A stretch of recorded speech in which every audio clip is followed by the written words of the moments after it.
As a creator, like trying to bring you guys content, today I was like, I need to change it up. Like I can't do another Subaru build day. I just can't. It's just boring to you guys to give you guys the same thing and not making so much progress. But today's video went live about an hour ago. I just finished answering a bunch of you guys' comments and turns out you guys are loving it. So instead of me worrying about, you know, what I'm gonna do today and, you know, change it up and maybe just do all the Subaru stuff tomorrow, we can just keep going on the Subaru. The faster I get this done, the faster we can actually go drive this car and learn some rallying stuff and, I don't know, see what there is out there for me in the rally world. So I was gonna try and change it up, but you guys have given me some really good feedback today, so I don't think it's necessary.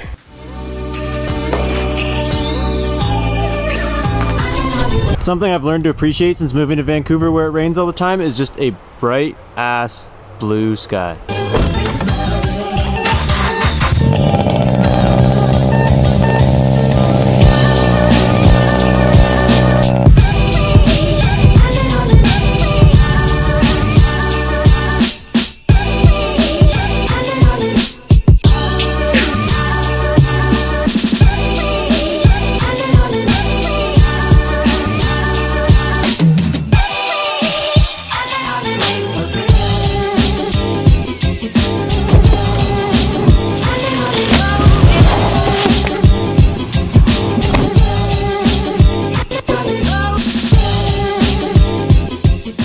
Welcome back to the channel, guys. Hope you guys are having a great day. Hope you guys have been staying committed. I'm getting a lot of messages lately about people who are going through things and telling me that they're doing their best to stay committed, and to every single one of you guys that messages me, I hope you're staying committed. Every single piece of this motor is just everywhere and I am bored of it. Would like it to be over sooner than later. So today I'm just gonna motor through as much as possible. I'm gonna have to figure out how to get this rear main seal out. That's not actually in the frame, so I don't know why I spun the motor towards you. When I was at Lordco, I picked up a bunch of goodies. 2 head gaskets, intake manifold gaskets. This is the rear main seal, CV boot, just a bunch more brake clean because we ran out of brake clean and everything's really greasy and dirty. So we're making progress. Emerson's really busy at work today. Unfortunately, he's been a little bit slower lately, so we thought he might be able to get this head done by now. It's already like 2:30. Today was a really late start. For those of you guys that missed yesterday's video, that is what we got done to the cylinder heads. They are like super shiny, nice. One of them was warped. So that's the one I'm talking about. Emerson has it at work. He's gonna try and get it machined. For those of you that may be confused, you can't machine these things too many times because then there's no metal left to cut off.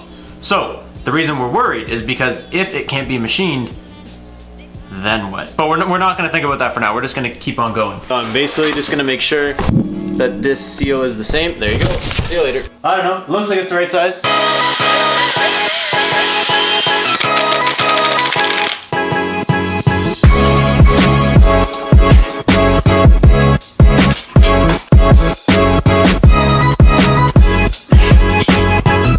Hey! That was a lot harder than I thought, but also worked.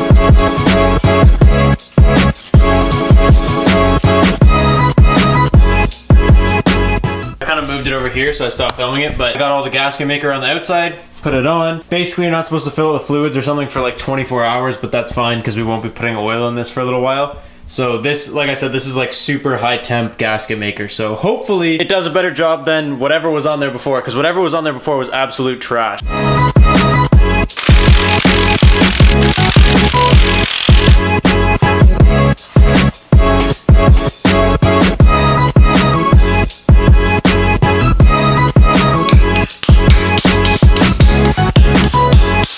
Okay, we got the rear main seal on. Was not the most fun thing in the world, but I did manage to get it on. So now everything back here is cleaned up a little bit more.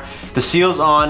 You can see the gasket maker squeezing around the outside of these right here. You can see that it's on there. And like the clutch and everything can be put back on here. I think I'm actually gonna take that pad I was using to clean the heads, and I'm actually just gonna go around the outside of this valve housing here and just clean everything up. That way when it goes back in the transmission, it's also a little bit nicer because I just want everything to be as like, we have it all out, we may as well just do as much as we can, right? Make it as good as possible. So what I'm gonna try and tackle next is that boot, because once that boot is on, I don't have to worry about anything else in the actual engine bay. And when it comes time, I can just drop the motor back in and be done with it. So I think the new boot comes with like a bunch of grease and stuff. Yeah, so we got like a whole bag of grease. And then we should have a boot and 2 clamps.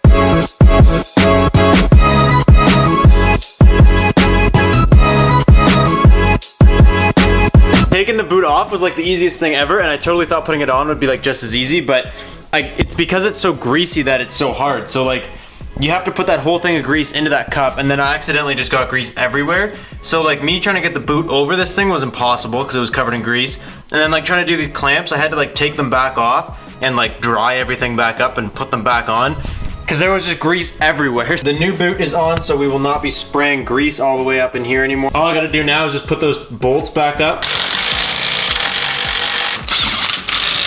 And we're done that for now. So yesterday I cleaned up like this surface, and right now I'm gonna try and clean up like this surface where everything's gonna like bolt back onto. That way, obviously you need to clean both ends, but at least with this one, I can kind of tilt it, sand everything down. Well, not sand it, but use my like Scotch pads. I can like have it tilted and then nothing will go in there. Because if you remember, after yesterday, all of this like junk from the Scotch pad fell in here, so I'm gonna have to figure out how to flush this head. I really missed like the old style videos when before I did this full time, and it was like, I would do it after work, so I was always with someone, like Emerson. I'd film Emerson working or he'd film me working.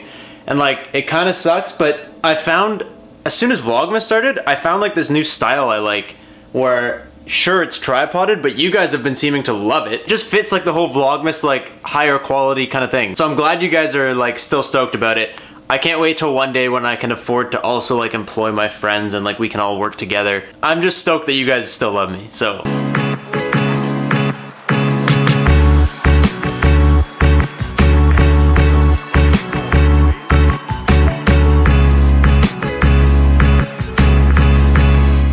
Pretty good to me, like it's a lot cleaner.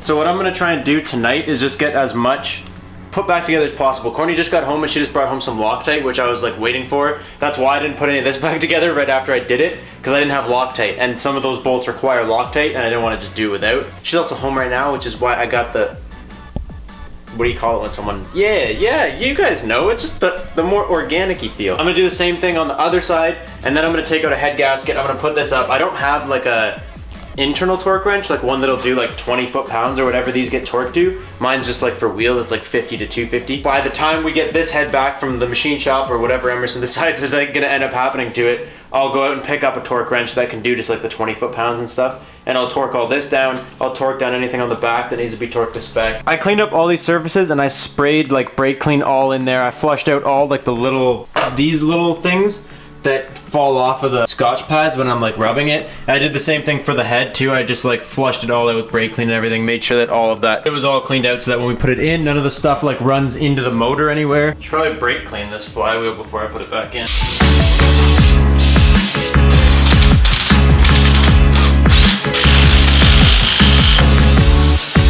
Not gonna lie to you guys, I don't know if I can even put this clutch on by myself. I don't know how to install a clutch. Chances are I will get it wrong. Okay.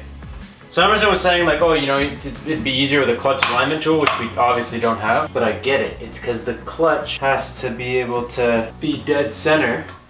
Because like the clutch in here can move around. If it's not like perfectly centered, when you put it in, it's not gonna line up with the shaft of the transmission, and then nothing is going to work. So I'll probably just loosely put these bolts in for now, or see if maybe once these bolts are on and everything's like a little bit tighter, if it's easier to line it up. All right, then these are the head gaskets I got there. They're not Subaru OEM ones, but for what we need, I'm sure they'll be fine. Hey, that's nice. That's a nice gasket. It's nicer than this one. Look at that. Want to see a side by side? That's a healthier gasket for sure. This one's just dead. It looks like it should go this way. Does that look right? Hello. Hey guy, put the whole thing back in tomorrow if I go get the studs tomorrow. Okay, so I was literally just about to put, the gasket is like laying on here. I don't remember what I filmed last. The gasket's laying here. I was about to put the gasket on, and then I was gonna reuse the head bolts because like you can replace them, but it's not necessarily recommended unless your head was warped.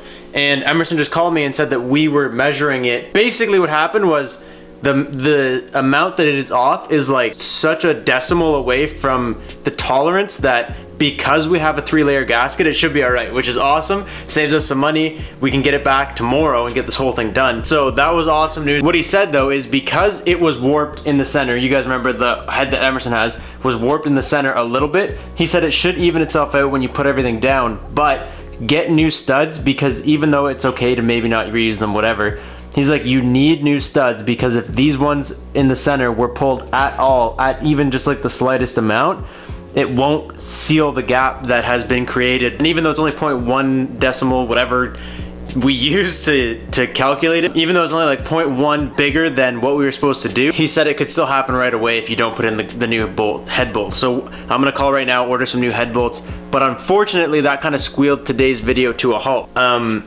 Because I was gonna bolt that up and finish everything, but now I can't because I don't have the head bolts for that. Today's video just kind of ended. It's amazing news for the Subaru, but today's video kind of fell right off. I'm sorry that happened to you guys. That wasn't the plan. The plan was to get more done tonight, but I mean, I guess it's good news, so you know, take what you can get. Basically, the new plan that me and Emerson came up with is tomorrow he's coming over after work with the head that he has in his truck. I'll get new head bolts or head studs or whatever you want to call them tomorrow, and then he'll come over tomorrow. We'll slap all this together, bolt it all up, drop it in the car, and thank God it'll probably almost be done.